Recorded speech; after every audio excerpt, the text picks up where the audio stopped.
Yo, yo, yo, yo, yo, what is going on, COD Familia? It is your boy BN, aka Mr. Kingdom Builder, and today we have a jam-packed episode. We are going to be covering, I think, 3 to 4 things. Starting with, we're going to look at some of the new in-game changes from the recent V1.0.20 update. Number 2, we're going to take a look at some of the S2 Plus new map changes and incoming features from the recently uploaded Call of Dragons video on their YouTube channel, where we have Asia and Leo showcasing some of those. And then 3, at the end, we're going to, 3 is going to be showing you some hidden changes in the game that they did not announce or showcase in the actual patch notes. And then 4, at the very end, we're going to show you the brand new end of season timeline, which will require us to change accounts, but that shouldn't take too long. So let's go ahead, dive right in to number 1, which is these darn in-game changes. So let's start off pretty simple. And again, we're not going to show you everything just for sake of time constraints, but number 1, we're going to look at the new artifact, which is the Spirit Bone Torque, I believe is the name. We're going to scroll all the way down here. You'll see here it's right next to the most recent one, Oath of Stormpeak, Spirit Bone Torque. Right, this is the infantry PvP control. We have called Mocking Chorus. You can see it does has infantry unit defense stats, Legion defense overall, damage taken for less than what you're receiving, and then increasing your damage dealt for your output.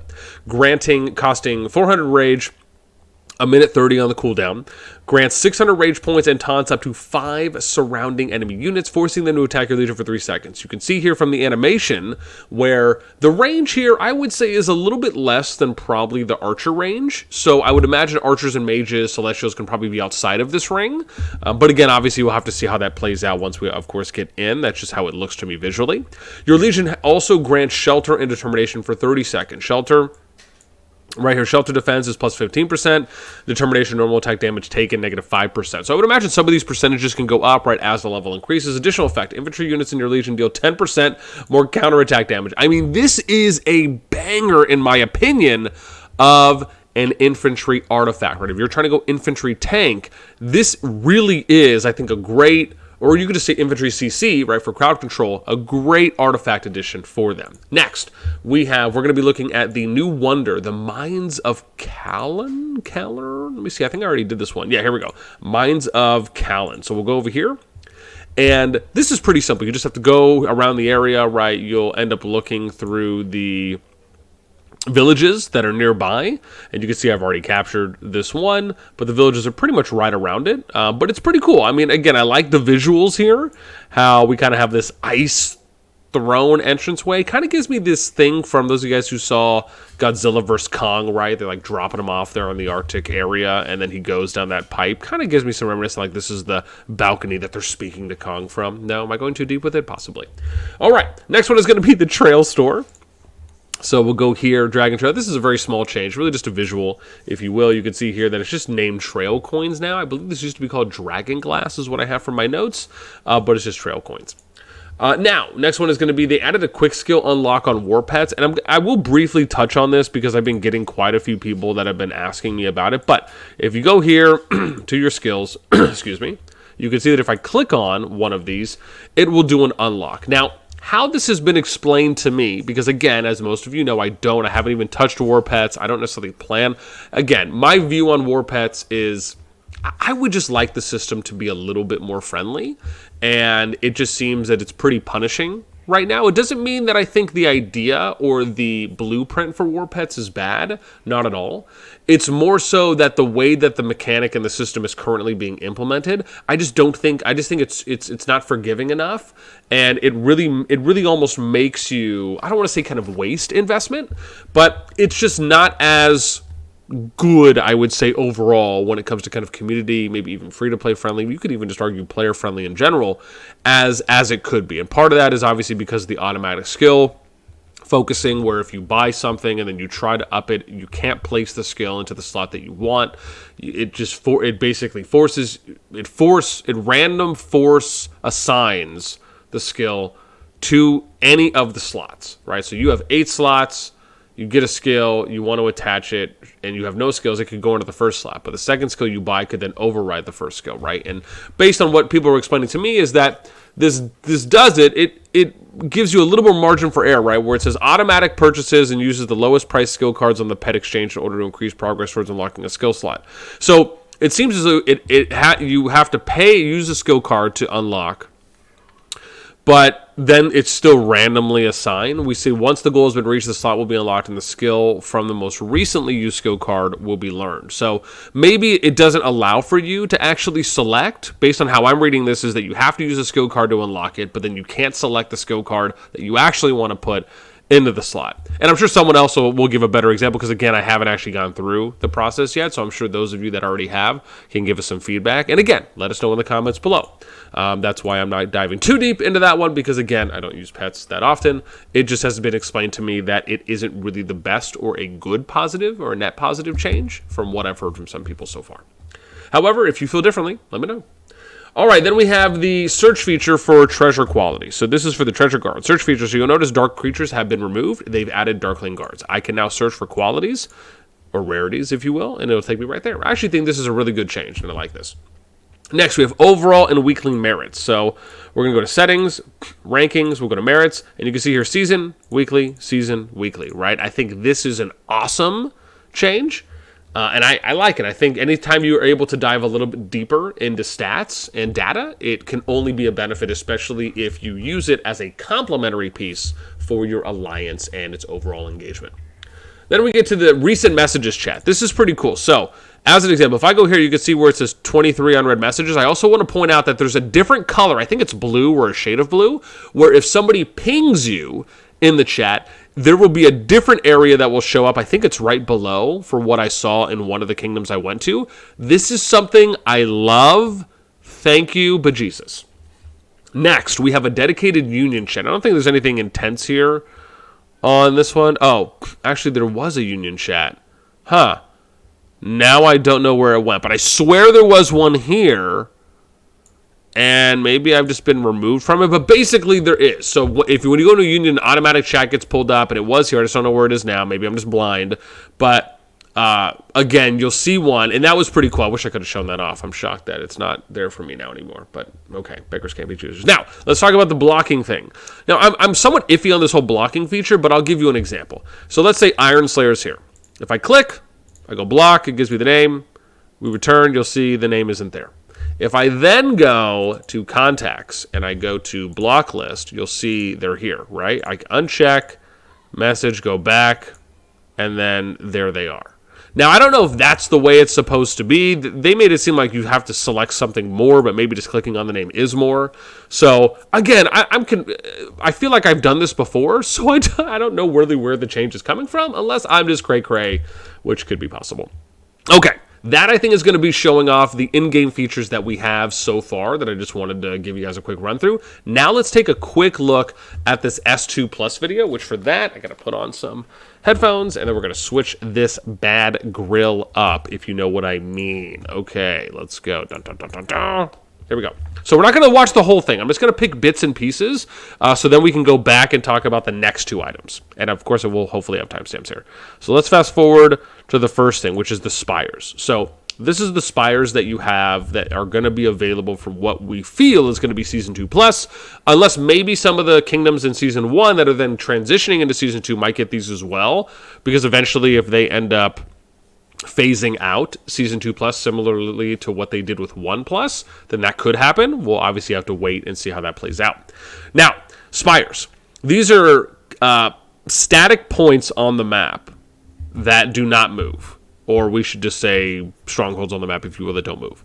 And you can capture them, and then they'll do damage, right? Auto attack. Looks like you get some prestige from these, and then, or maybe that's merits. Dear Lord, icons are hurting my face right now.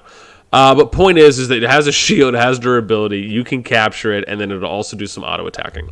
Next, let's talk about turrets. So turrets here are, we got to find a good image that will stay still for us. There we go. So you got three different types of turrets. You got fire turrets, allows your fire turrets deal heavy damage to target legions. Ice turrets deal damage and they slow, reduce march speed. Poison turrets damage to targets and inflict infirm. Now, I don't know if it's going to be a damage over time thing or if it's just going to take some type of CC effect aside from the turret. My thought is if it says poison, I think of DOT, damage over time. right? So it'll do some initial damage, but then, or it'll either do initial damage or it'll stack the damage over time. Maybe it gives them stack points per the legions, very similar to what you might see in a behemoth raid, right? Where you get stacks of certain skills or auto attacks from certain behemoths, right? And obviously if it gets to a certain amount, right, that legion will die. I don't know if it's going to be to that extent, but it is cool to see, right? It almost makes you think, when I think of turrets, I now think of, okay, well, we're going to stack turrets with barricades on ramps, across bridges. Will this make the kind of tanking mindset or the choke point holding approach stronger?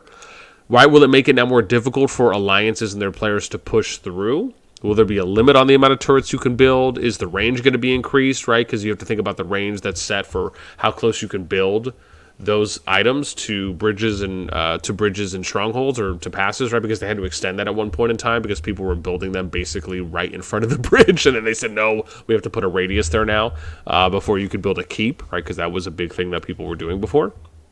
Let's fast forward. So now let's look at some of the heroes. Skogul is a top. So we have first skill.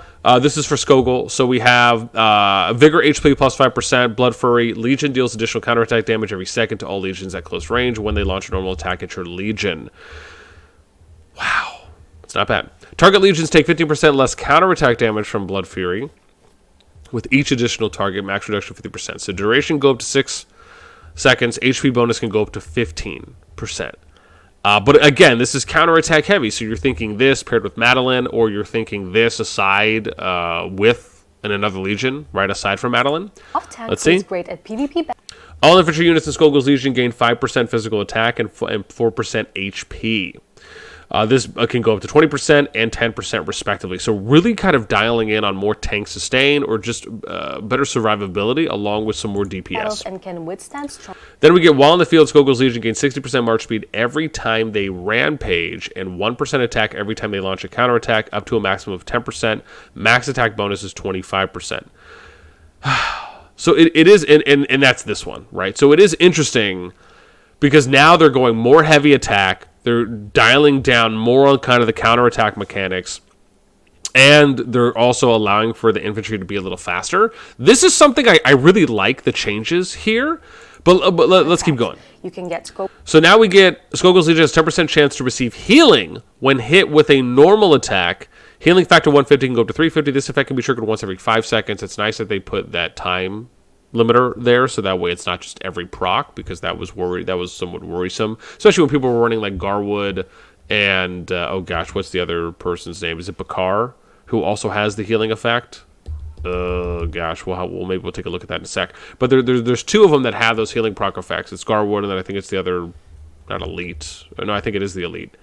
And so, anyways. But the idea here for Skogul, let's look at one more skill. Skogul through the lucky spin and infantry units in Skogul's Legion deal 10% more counterattack damage. So really heavy counterattack, HP, healing, right?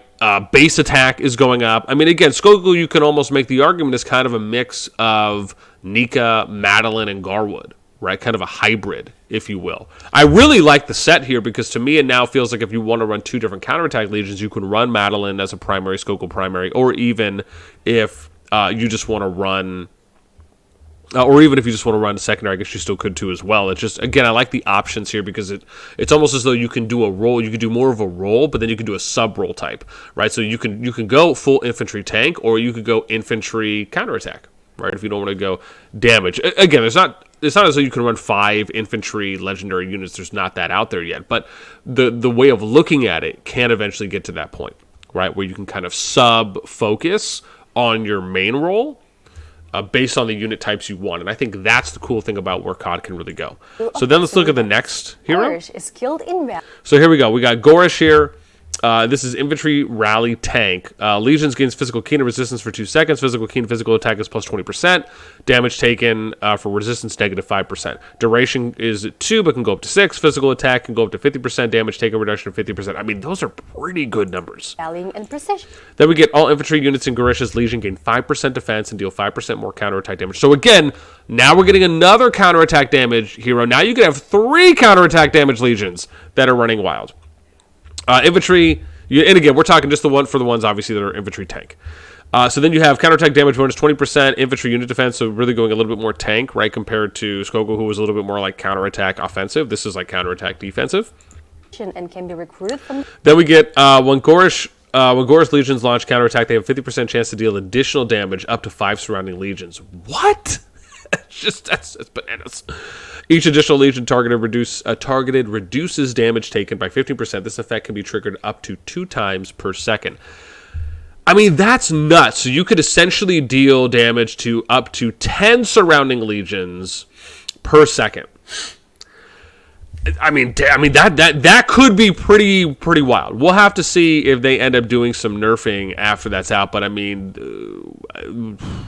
Goresh seems pretty. I don't throw the words OP out there too often, but this seems like a healthy upgrade. We'll say that to the infantry team. Damage type hero skill damage physical damage factor 50. This can go up to 200. The Wheel of Destiny. When besieging a city or stronghold, Goresh's legion gains 5%, but can go up to 20% attack bonus. No, that's not bad. Then we get to total. What is the total dominion for the enhanced? Oh, sorry, this enhanced skill is Wild Blood.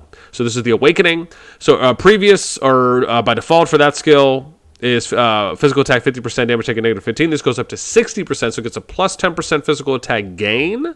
And then a plus 5%, or you could say plus negative 5% from negative 15 to negative 20% damage taken.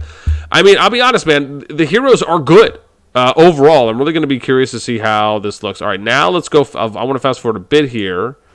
And, that just talks about EXP. I just want to look at a map. I think... Oh, here we go. So this is the new regional thing that they're talking about, right, going into Season 2+. So this is where if you have an alliance, you do your regional selection ahead of time, all those players in the alliance will stay there. And we're going to show you that in the new season timeline as well towards the end of the video. So we have affiliated regions, right, must adapt, and then let's get to the map. When the players who are not in. So here is the new S2 map. And there has been a few... Give me one sec. I want to show you guys something because I have someone who posted this. I should have already had this up, but I just thought about it now. I'm going to show this. Give me a sec here because people were posting this map yesterday. Here we go. Let me just move this bad grill over. Let me bring this back up. So this is from what people are saying is the new map.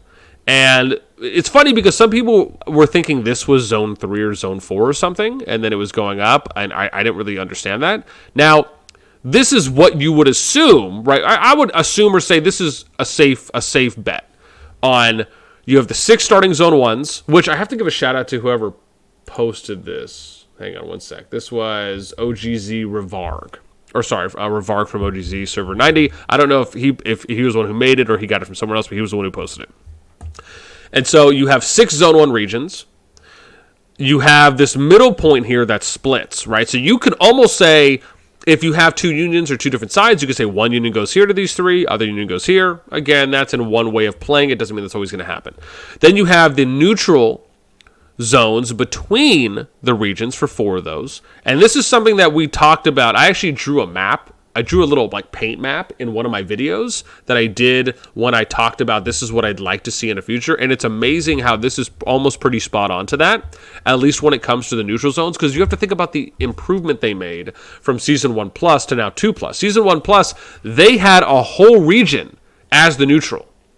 Now they've changed it up, and they said, look, we're going to give everyone... So there's some big things to look at here. They typically were running 4 starting Zone 1 regions. They upped this to 6. A big reason you can make the argument for why is because a lot of the KVK... I guess I don't really need the headset on anymore. A big reason is because a lot of the KVKs that were being paired with the number of kingdoms going into them into Season 2 were with more than 4 kingdoms. So this, to me, makes perfect sense on why they're adding in this, because...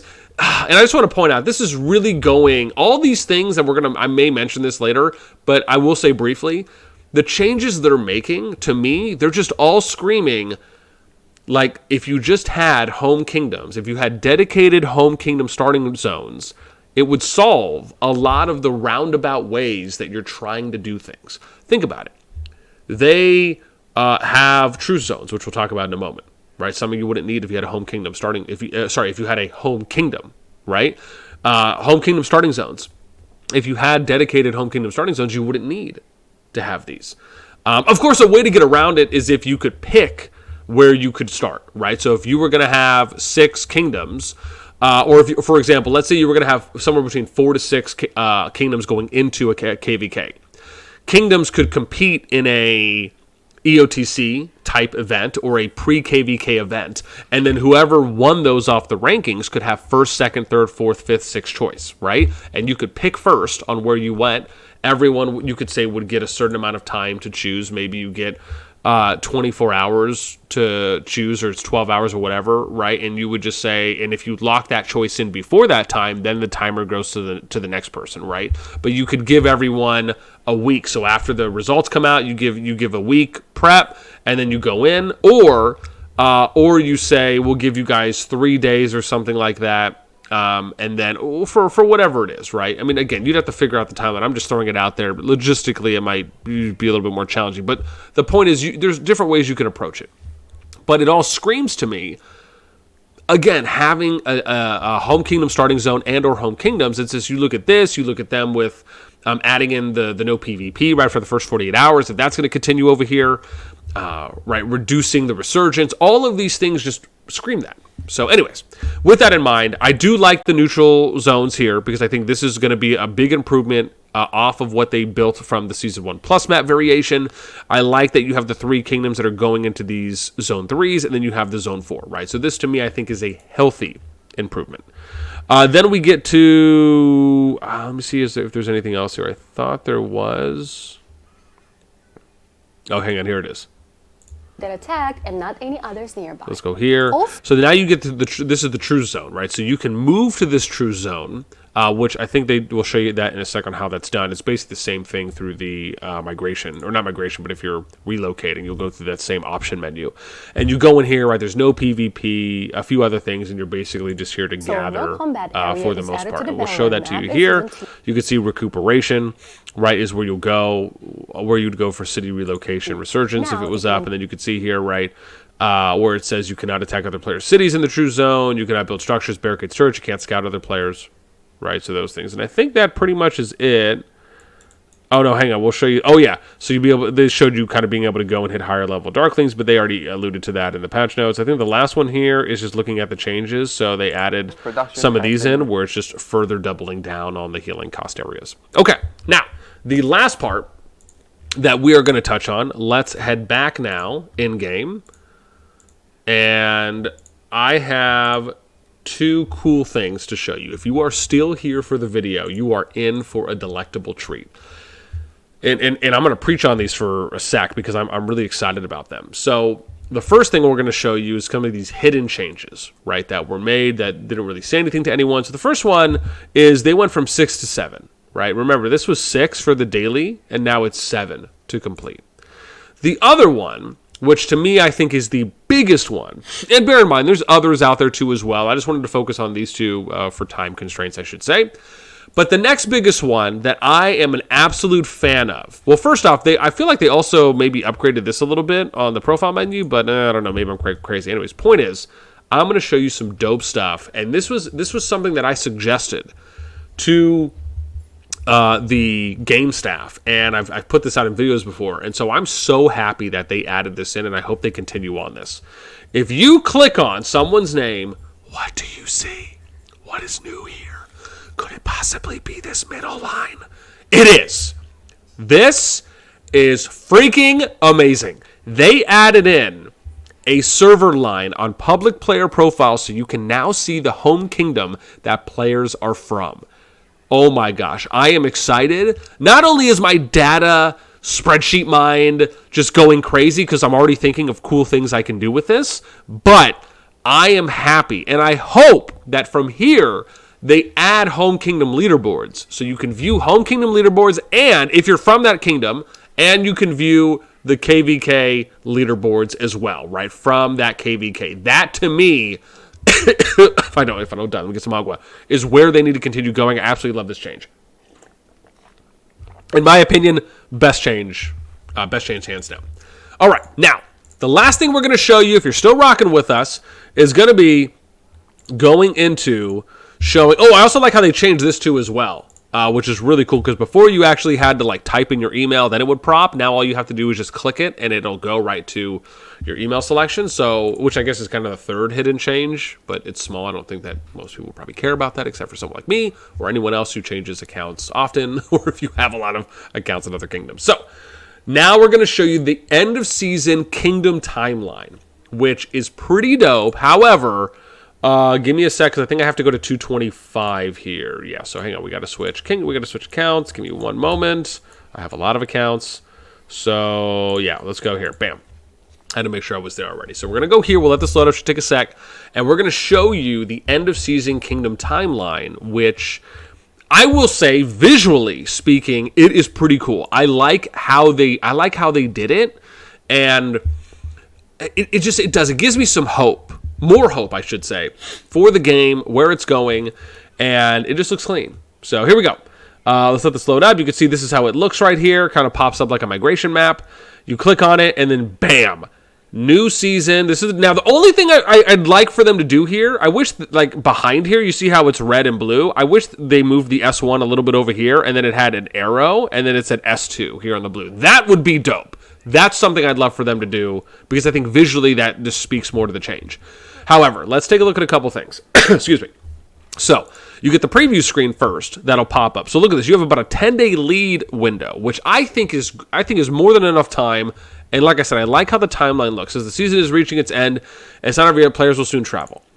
5 days after that, you get the summary. During the season summary, you receive season rewards based on your performance during the season. Then a day after that, you get matchmaking. I also like how they have this little pop-up here, and it shows you the kingdoms you're getting matched with. Dope. Then we get to the big one here that I'm sure alliances trying to save all their players going into the next season really care about, which is the region select.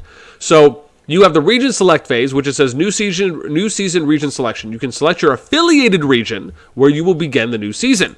I can click go, and you can see here how people have already done it. And I'm just going to do this because I have to no matter what. But if I click select, you have selected. You can also change your selection after you do it, but once you've done it, and you can see how full things are, right? So if I go here, you can see it's orange. But if I go, oh, I guess it's not. Never mind. I thought it'd be different. Looks like this is the same color. Never mind then. Yeah, I guess it just shows red because I'm there. But point is, you can still change. That's where we're going with that. Is there a little info bubble? Oh, see, here you go. It tells you have a little info here, right? So you can choose, alliance leaders can choose members of affiliated region for the new season. Members must be located in the same server as their leader. If an alliance leader has not chosen an affiliated region by the time the pre-selection period ends, so don't miss that, their alliance will be automatically disbanded when the new season begins. Alliance leaders must select an affiliated region in order to retain their alliance name, banner, and membership, meaning all the players. 3, players who have not joined an alliance or are alliance members in a different server to their leader may select their own affiliated region. If they have not selected a region by the time the pre-selection period ends, they will have to select again when the new season begins. Players may prioritize selecting regions that are less crowded. They can also change their selection at any time, like we just showed you. If an alliance changes their leader during the pre-selection period, the former leader's choice of region will be retained. That's nice to know. The new leader may change the selected region if they choose. If the new leader is in a different server to their alliance's members, the members will leave the alliance when the new season begins and move to a server in a new division where they will choose their affiliated region again. So, that's a mouthful. Then we get to new season. New adventures are about to begin, right? And then bam, you start. So you can see here season 2. It'll actually show you the preview, which I think is pretty dope, right? So it kind of gives you a breakdown. You can see some of the season features that are coming. It'll even show you the season. Now, the thing I like here is this is cool, but I wish they showed you the entire map. I wish, for example, you could have an option here where it says Zone 1, Zone 2, Zone 3, Zone 4, and then you could click on that, and then it'll highlight and then gray out the other areas. That, to me, would be a lovely addition here. Then we get to rules. So you can look at the phases. It'll tell you what the rules are. You can look at the summaries. You can look at the region selections, where it'll give you a little bit more of a breakdown. And then you can click the summary, but you have to have the Augur Stone built already for this. And this is just the basic one that they had before. They just put it in a different place. So that pretty much shows you guys everything. This, I know, was a jam-packed video. Again, I'll have timestamps for each of the major sections. I'm excited about this. I hope you are too. Man, this is wild to me. I absolutely loved being able to show you off all these things, and I'd love to know your thoughts. So let me know in the comments down below. Do you agree? Do you disagree with some of the things I brought up? What are some things you're looking forward to? Do you like some of the changes? Do you like how the timeline looks? Do you don't? Do you wish they did something different? Let me know anything and everything down below. That's going to do it for me. As always, until next time, I will catch you later.